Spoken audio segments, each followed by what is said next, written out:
Nós estávamos falando sobre a questão dos Exus, né, como é um grupo de entidades importante no sentido de que eles fazem, vamos dizer assim, a proteção, né, do ambiente do terreiro. E quer dizer que um terreiro, ele pode ser então infiltrado, invadido também? Pode ser.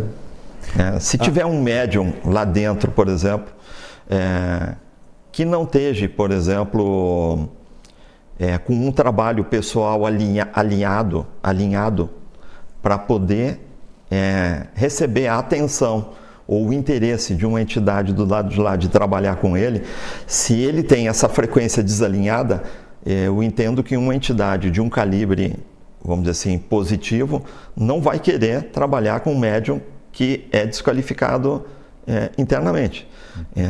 Então, eu entendo que o que aparece para aquele médium é uma entidade que é compatível, que também é desqualificada, né? Mas isso não, dentro do terreiro, um médium assim não conseguiria acessar por causa do campo de proteção, vamos dizer assim, que o terreiro tem, essa entidade que se de alguma maneira se atraiu a ele, ela é impedida de entrar ali naquele... Sim. Impedida. É impedida. Mas quando ele sai para fora, ela pode acessar ele daí, sim. Né? Às vezes é muito comum ouvir algum relato das pessoas que são videntes, que muitos espíritos ficam de fora, às vezes obsessores, aguardando a pessoa a retornar. Só que ela retorna nem sempre na mesma frequência. E isso vai dificultando essa reconexão com o obsessor. Certo. Mas tem um outro aspecto, Danilo, que eu acho importante. Nem todos os médicos vão estar também no mesmo nível de frequência. Está todo mundo em evolução ali. Então, pode acontecer também que um médium esteja desequilibrado, mas sempre vai ter um sistema protetivo ali de ajudar que aquele desequilíbrio, que às vezes é natural, não interfira no trabalho como um todo. Então, se o médium não está bem, então ele não participa do trabalho, então ele participa como assistência daí, não como corrente. Assim, às vezes vai como assistência, ou às vezes ele pode continuar na corrente, mas ele vai ser assistido junto com a assistência. Então é muito comum às vezes você ver, além das pessoas da assistência, durante a fase de vibração, que é essa equilibração toda, também ter algum médium da corrente ali participando, que ele está também no seu processo natural de se reequilibrar.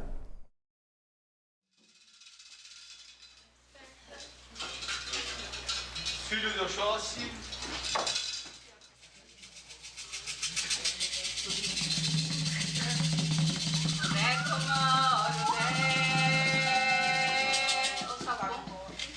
Tem aqui subidas. Subir as armas. As armas do Oxóssi.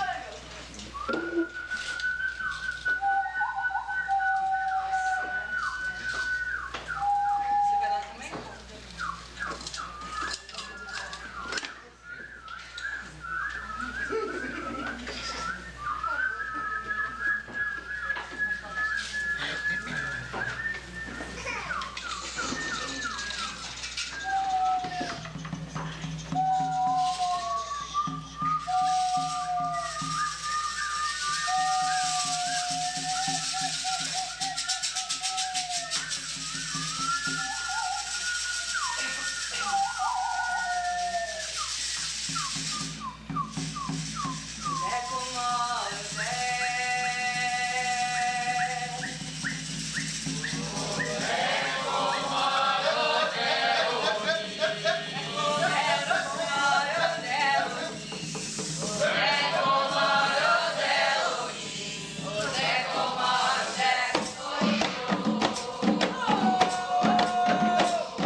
para iniciar o passe.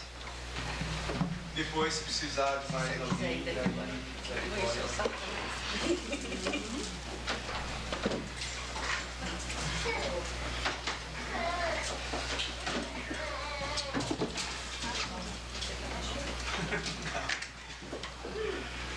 aí você volta e Se você precisar, você pega pra gente. Eu vou com um.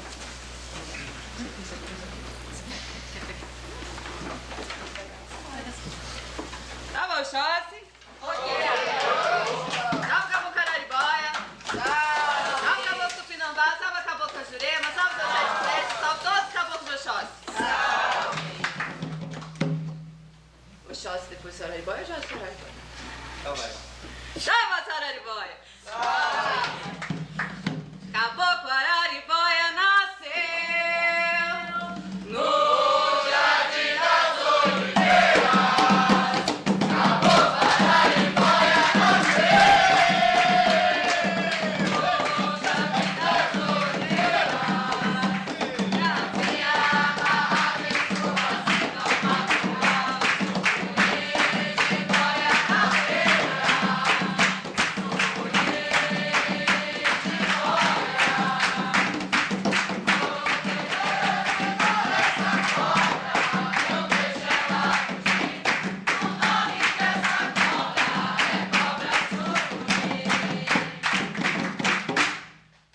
Pontuou geral de Oxóssi, aí os caboclos de Oxóssi vão pegar as matas aqui para preparar.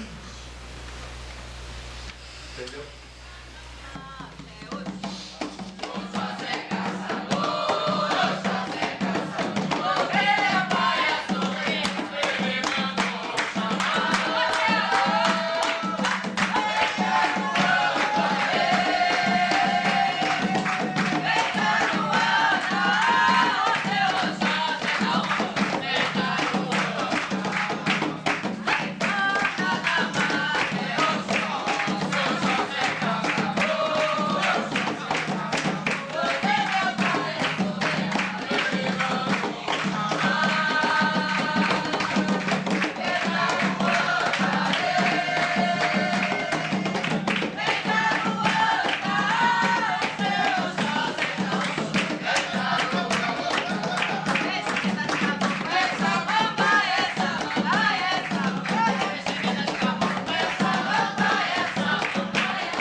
A assistência pode, tá?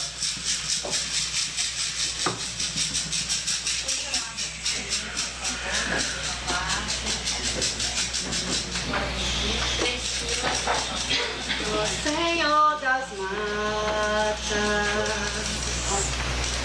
nessa sua paz eu vou me abrigar. Neste chão de igualdade vou sentir liberdade, com o Senhor vou caçar. Ó Senhor das matas,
fazer o descarrego dos orixás, vai receber a limpeza final dos orixás de Iemanjá. Então esse é o momento que eu peço que vocês aproveitem para isso que ficou que lá no coração de cada um. Ainda ficou, vocês possam com o corpo mesmo, tirar com a mão, entregar para as entidades, os seres de luz, para que possa ser limpo e purificado, tá bom? Salve! Salve, descarrego de Iemanjá! Salve! Ogum bateu na terra no raio de Xangô. Toda a poeira que sobrou, Xangô levou, levou, levou. Princesa de Oxóssi, ela ganhou. A onda de Iemanjá, Iansã no barreiro. Oxalá tudo levou, levou, levou. Ogum bateu na terra no raio de Xangô. Toda a poeira que sobrou, Xangô levou, levou, levou. Princesa de Oxóssi, ela ganhou. Na onda de Iemanjá, Iansã no barreiro. Oxalá tudo levou, levou, levou. Descarrega,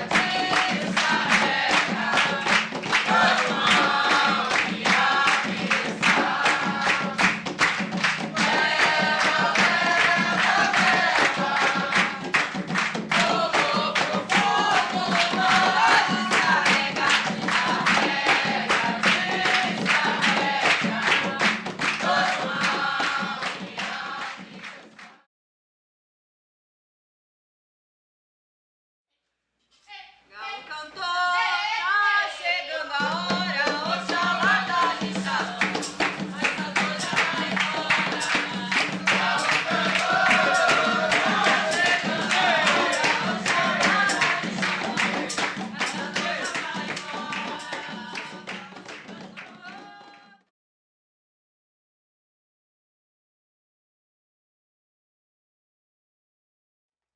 Mãe d'água, rainha das ondas, sereia do mar.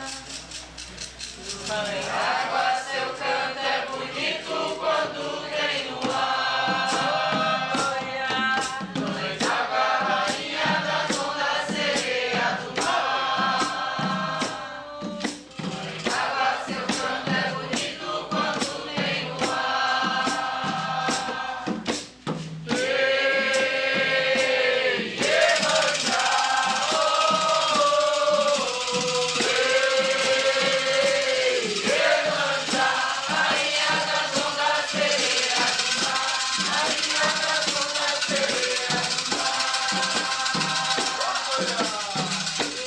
É bonito o canto de Iemanjá, sempre faz o pescador chorar. Quem escuta a mãe d'água cantar, vai com ela pro fundo do mar. Vai com ela pro fundo do mar.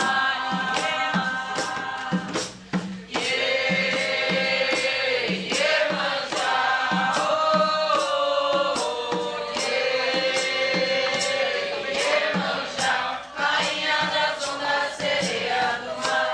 Rainha das ondas, sereia do mar.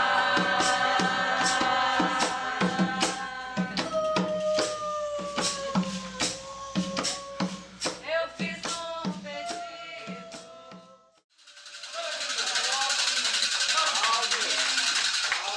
Intervalo.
Então, Antônio, tem uma curiosidade que eu tenho, tá? Sempre que eu chego lá no terreiro, eu percebo um movimento mais ou menos assim. Tem um momento que começa o processo todo, que vai tudo sendo preparado para as entidades chegarem. E aí tem um momento que as entidades, a gente percebe nitidamente quando a incorporação acontece. Certo. O médium deixa de ser ele mesmo e aí a entidade está já conduzindo aquele processo. E aí eu vejo assim, né, naquele momento que as entidades chegam, acontece meio que uma euforia assim no terreiro, né, de ver as entidades vêm, elas entram e aí dançam, se manifestam de acordo com a expressão ali do orixá que elas pertencem. E algumas gritam e andam pelo terreiro e tudo mais. E aí eu vejo isso assim, né, que obviamente as entidades são ex-encarnados que estavam aqui no processo. E aí eu fico pensando se de certa forma quando eles chegam aqui também não existe uma lembrança de como que era a Terra, que aqui a gente dança, a gente canta, que aqui até existem alimentos, né? Bebida, alimento, cigarro, coisas que eram usadas aqui, né? Então, se não tem no início uma certa euforia da entidade, porque parece que é uma festa no início e de repente aquilo vai ficando tudo sério, quando chega no momento das entidades trabalhar, tudo fica sério e começa daí um trabalho daí profundo que envolve daí vamos dizer assim, a assistência ou o que elas vêm, se propõem a fazer aqui. O quanto dessa percepção que eu estou te colocando é minha só ou não, de fato... É correto, Danilo. Pensa assim, entidades são seres, né, que não estão na dimensão humana encarnada, mas são seres humanos que estão ali, que tiveram sua vida, ou suas vidas, né, melhor falando. Então, eu penso assim que dá para a gente comparar com um grupo de amigos ou um grupo de profissionais que se reúnem já há algum tempo e estão ali trabalhando, se encontrando para trabalhar, né? Então, como se você chegasse no emprego e encontrasse um colega que você gosta bastante, depois encontra outro, cumprimenta. Tem uma celebração ali também. Tem uma deles. Celebração, tem uma alegria. É um momento deles, né? Um momento deles acontecendo naquele início. Deles chegando, né? Então, e eles estão alegres porque vão trabalhar, vão fazer o bem. E dentro da casa do vô existem trabalhos que se harmonizam em algumas duplas. Por exemplo, o vô Benedito está sempre trabalhando com o pai Joaquim. Então, chega às vezes, é uma alegria para os dois, essas duas entidades se encontrarem. A mesma coisa acontece com o Ogum Naruê, com o Megê, com o Beira-Mar. Então, tem alguns grupos ali que eles estão na mesma turma, né? Então, esse primeiro momento de chegada é um momento de alegria mesmo. E daí vão se preparando, né? O segundo, eles chegam, alegres, cumprimentam. As juremas, quando descem, elas têm um grito específico, né? Que é uma identificação dela. Alguns caboclos chegam batendo no peito. Então, são formas de se identificar entre eles e também de celebrar o grupo que está ali.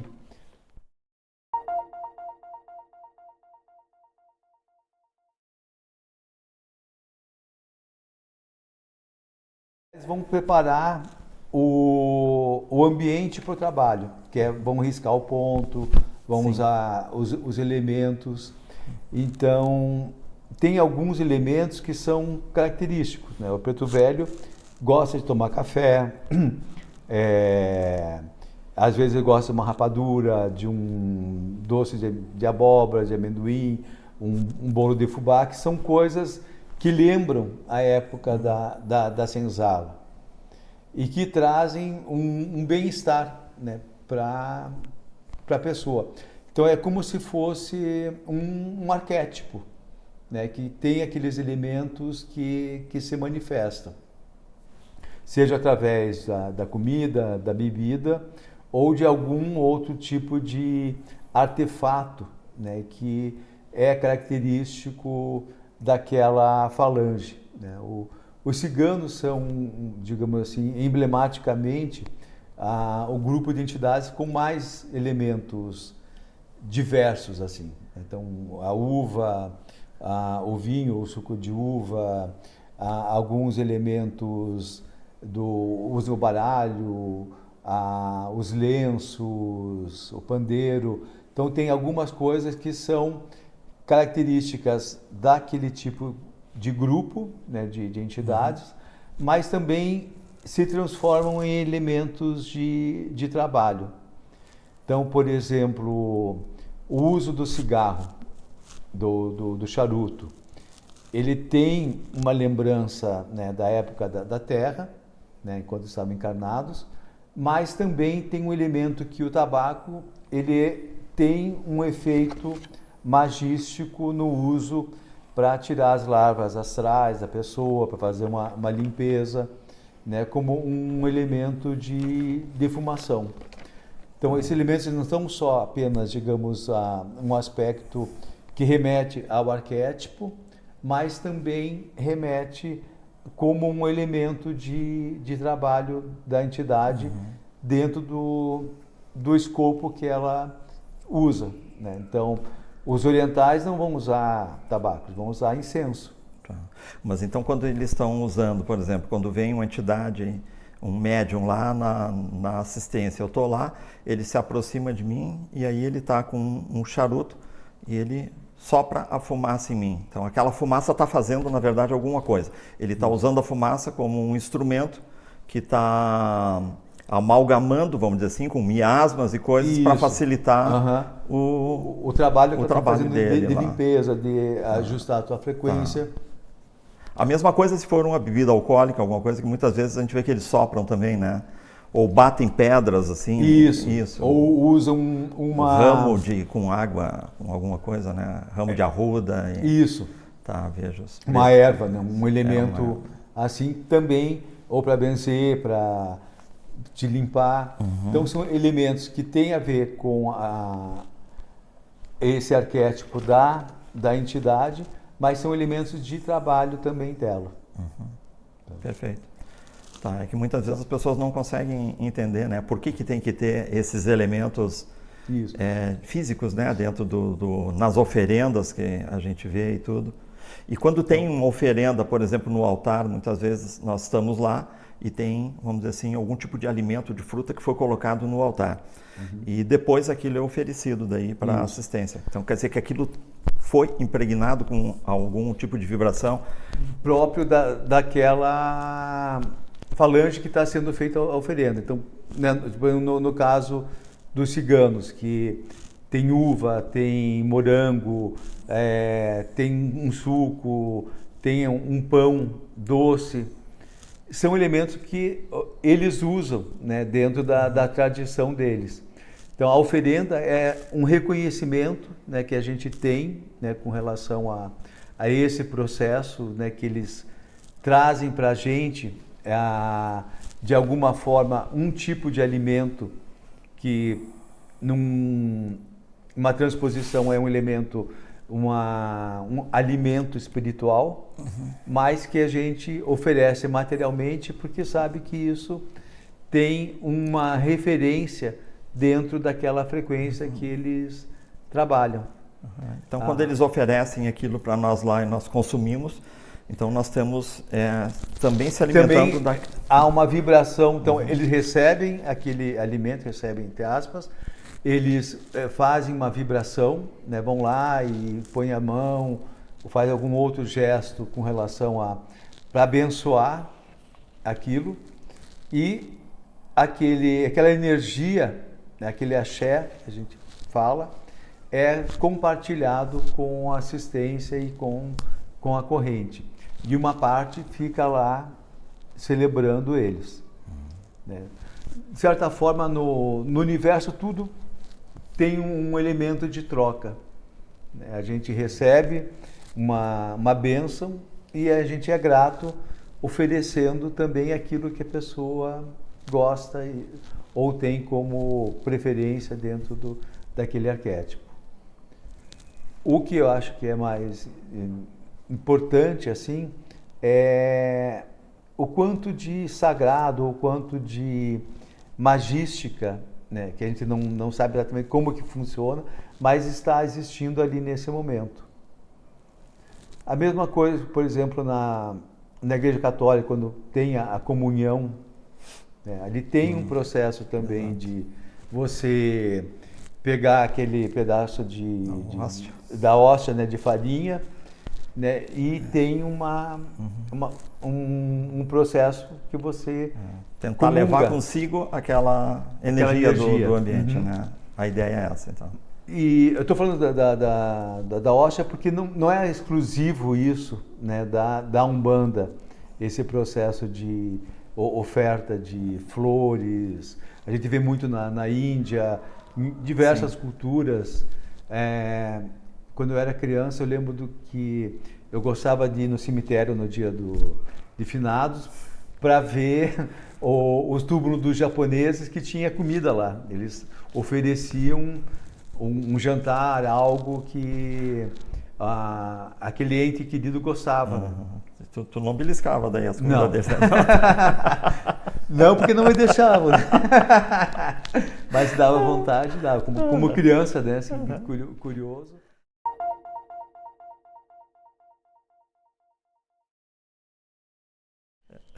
Mas você sabe que as pessoas, elas sentem, vamos dizer assim, a agressão do plano escuro, né? Sobre si, da obsessão e tudo mais. E aí todo mundo acaba sempre gostando de fazer um tipo de magia, de ritual e de coisas assim, né? Tentando buscar proteção dessas coisas. Então, se a gente for lá em YouTube, por exemplo, nós vamos encontrar 500 mil receitas de trunqueiras, né? Aquele tipo de trunqueira que é associada mais ou menos a isso que a gente conversou ali, que acontece na Umbanda. Só que aquelas receitas que se encontram na internet vão falar mais ou menos coisas assim, pega um vaso, bota carvão dentro, bota sal, não sei o quê, e planta uma espada de São Jorge, não sei o quê, e tu vai estar protegido. E a gente sabe que quando olha como que isso de fato funciona dentro da Umbanda, na verdade tem um grupo de entidades que está ancorada naquilo ali, que é quem está fazendo a proteção de fato, não é exatamente os objetos que foram colocados ali. Aquilo ali envolve metafísica, tem um portal aberto, foi aberto com um ponto riscado, tem uma invocação. Então, o que a gente pode dizer sobre essas receitas de bolo que se encontra na internet? Então, na verdade, são inócuas, né? São. E às vezes elas acabam sendo prejudiciais, né? Porque não cumprem a função, né? Então, acho que fica aí um alerta, né, com essas receitas, né, de internet. Ela não está carregada desse axé todo que a gente encontra dentro de uma igreja. Como se qualquer padaria pudesse vender um trigo como se fosse uma hóstia, e não é. Né? Então, a magia está no processo em si. Quando tem uma bênção, tem alguém que está preparado para canalizar esse tipo de energia e aquele pão deixar de ser pão, ou aquela espada de São Jorge realmente ela tiver aquele axé.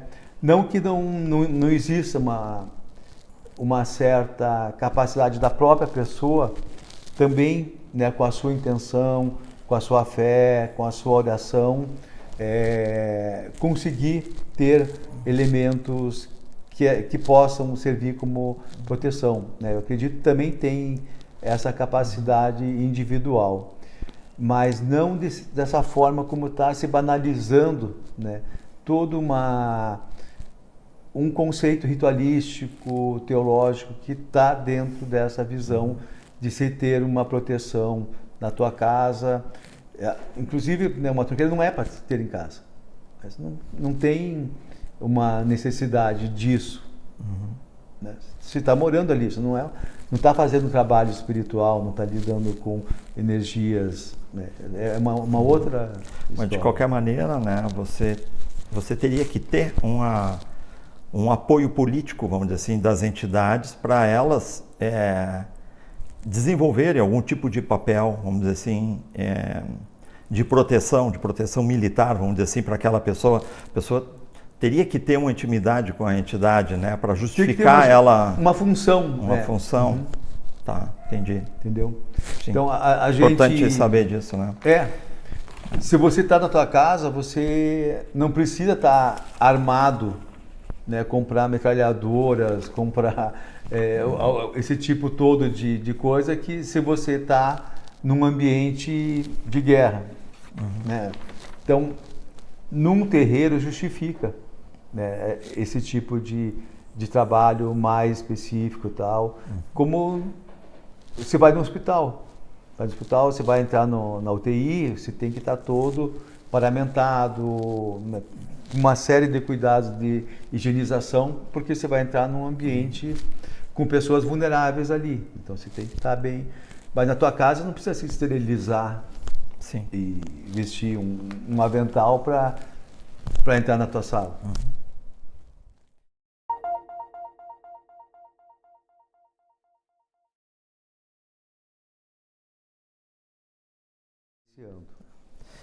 E quando acontece, Antônio, o processo da incorporação, o que fisicamente, assim, o médium sente? E se ele fica consciente nesse processo? Por exemplo, a entidade vai vir para atender, depois o médium sabe o que a entidade fez ou ele não sabe o que a entidade falou e fez? Então, esse processo de consciência vai estar sempre presente. Você sabe aonde você está, sabe com quem você está falando, mas nem sempre a memória ela vai estar ativa o tempo todo. Né? Então, se perguntarem para a maioria dos médiuns ali que atenderam alguma pessoa e perguntar o que fulano veio falar ali e tal, dificilmente ele vai conseguir descrever muito isso. Talvez tenha alguma relação, veio falar porque está com problema com a mãe, está com problema de saúde, mas fica muito genérico.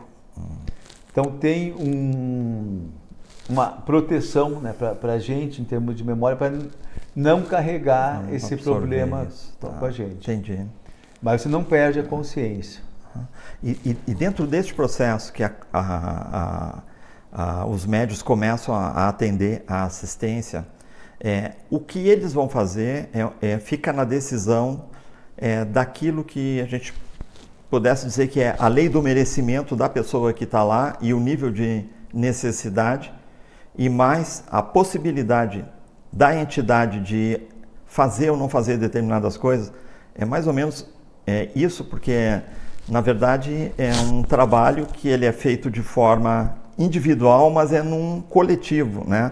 As entidades vão vindo incorporadas nos médios, elas vão passando e elas vão escolhendo que pessoa atende, que pessoa não atende.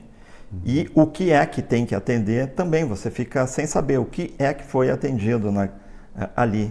Então, quem está decidindo isso é o campo espiritual. Então, às vezes eu vou lá, por exemplo, né, e nenhum médium vem onde eu estou. Então, o que eu posso interpretar disso? Porque eu estou bem, então, não estava necessitado, ou eu não merecia, ou então vem 3 médiums assim, não, eu estou muito bichado hoje mesmo, então... como é que isso rola assim naquele momento? Bom, lá? Todos que vão, né, para um terreiro vão com alguma intenção, né, vão com algum propósito. Muitas vezes esse propósito, só pelo fato de você estar lá na assistência, você já foi atendido, você já teve às vezes o insight que você queria ter. Então você entra para a vibração só para um sentido de harmonização. Mas se você for refletir, a tua necessidade ela já foi atendida. Às vezes tem outras situações que precisam, digamos, de uma assistência maior. E acontece daí de os médiums ou as entidades que estão ali circulando percebem essa necessidade. E elas vão depois atendendo outras pessoas, porque veem que você está sendo atendido por uma entidade, e elas retornam, às vezes, porque elas já tiveram essa percepção. Não necessariamente porque você não foi atendido ou não valeu aquilo ou outro, é porque ficou esse registro. Então pode ser que até a pessoa não dá o passe de novo ali, dá mais algum tipo, mas não fica tanto tempo porque já está mais equalizado. Então essa coisa às vezes passa 2, 3 entidades na mesma pessoa, porque já foi percebido e no processo vai sendo, digamos, dado prioridade às necessidades. E eu acho que um outro ponto que você tocou aí, Danilo, é com relação ao merecimento, né? A gente está sempre, né, levando isso em conta, a gente enquanto a filosofia da Umbanda, né? E o que a gente está buscando é misericórdia divina, né? Que apesar da nossa deficiência, né, enquanto ser humano, a gente está buscando uma ajuda, está procurando a luz, está procurando um entendimento maior quando você vai num terreiro. Então existe já um esforço da pessoa nessa busca. E isso é levado em conta, né, também, que você não está simplesmente pedindo sem fazer nada. Voltando à ideia de que na vida, né, seja espiritual ou material, a troca está sempre existindo. A gente vai plantando e vai colher aquilo que a gente planta. Perfeito. É perfeito, sim. Só para nós fechar, então, essa conversa que nós estamos tendo aqui, quando nós vemos, por exemplo, assim, nós estamos falando que as entidades, elas trabalham em falange. Então tem uma falange chamada Preto Velho. E aí nós temos um Preto Velho chamado Vô Benedito, que ele atende a casa que você conduz. Agora, essa entidade, ela pode estar em outro lugar, atendendo com o mesmo nome, e outro médium recebendo também a mesma entidade, ou esses nomes que eles adotam, na verdade, são nomes para fins de identificação com os humanos aqui da Terra. Isso não são o nome deles. E como nós tínhamos falado antes que as entidades podem migrar de uma falange para outra, então ela deixaria de ser Vô Benedito, por exemplo, para ser alguma outra coisa, ou uma que era um caboclo passar a ser um Exu, né? Indo um pouco naquela linha daquilo que o Robson Pinheiro falou, né? Através do Exu Veludo, que para ser um Exu eles têm que estudar 40 anos lá, fazer psicoterapia no plano astral e tudo mais. Então tem uma espécie de graduação também que as entidades vão tendo, e é óbvio que elas vão ter que então assumir outros papéis lá no plano espiritual. Então pode ter então mais de um médium recebendo entidades diferentes que se apresentam com o mesmo nome, então. Sim, e pode ter mais um médium recebendo a mesma entidade. Né? Então, talvez assim, a gente pensa numa comparação. Você é um médico, né? Você trabalha segunda, quarta e sexta num determinado hospital. Terça, quinta e sábado numa determinada clínica. Então você está segunda, quarta e sexta num terreiro, terça, quarta e quinta trabalhando num outro terreiro. Você tem a tua especialidade, você é intensivista, trabalha numa UTI. Essa tua característica é uma falange, né? Tem vários que são também médicos intensivistas. Então é mais ou menos assim, vai ter o Danilo trabalha aqui, lá e acolá, então com médium A, B e C, e dentro dessa falange tinha uma socorrista, sendo como equivalente aos pretos velhos. Né? Que tem outras pessoas com essa mesma qualificação que fazem parte desse grupo, né? Dessa falange. Certo. Não importa para o paciente se você é o Dr. Danilo ou o Dr. Antônio, ele quer sair melhor de lá. Então você vai fazer sempre o melhor serviço para atender aquilo que a necessidade do paciente. Funciona mais ou menos assim, Daniel. E quando essas entidades elas se apresentam, vamos dizer assim, você sabe qual é a entidade que está se apresentando e pedindo uma entrada? Ela vai, assim, digamos, no começo, quando a gente está desenvolvendo, a gente vai sentindo a vibração, né, de por exemplo, um caboclo de Ogum vai ter uma determinada manifestação vibratória em você, muito diferente de um preto velho, muito diferente de um herê, e você vai aprendendo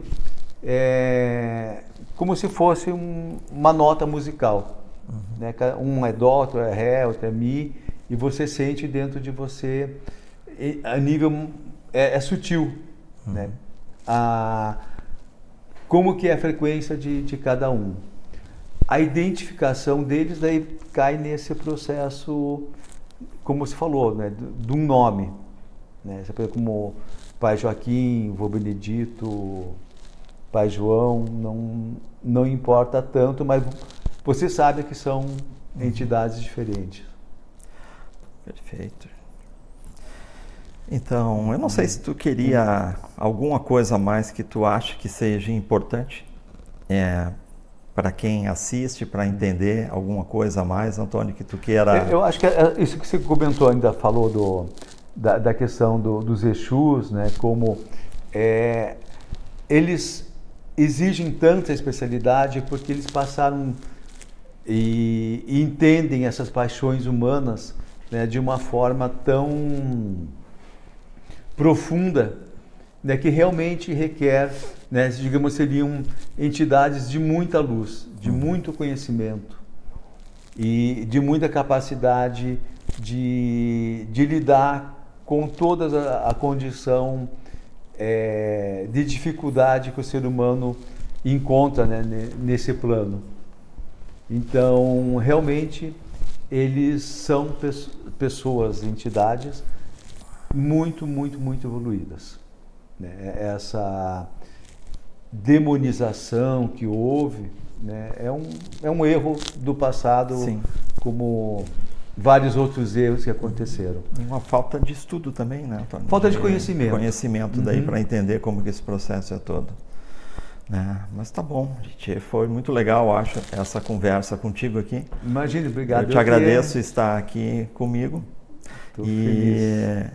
A ideia deste trabalho, eu acho que é exatamente a gente levar um pouco de uma abertura, uma coisa um pouco mais lúcida, né, em relação à Umbanda, porque para que as pessoas percam muito do preconceito que eu vi dentro de centro espírita, preconceito contra Sim. isso, né, que se uma entidade era um preto velho, então ninguém queria receber.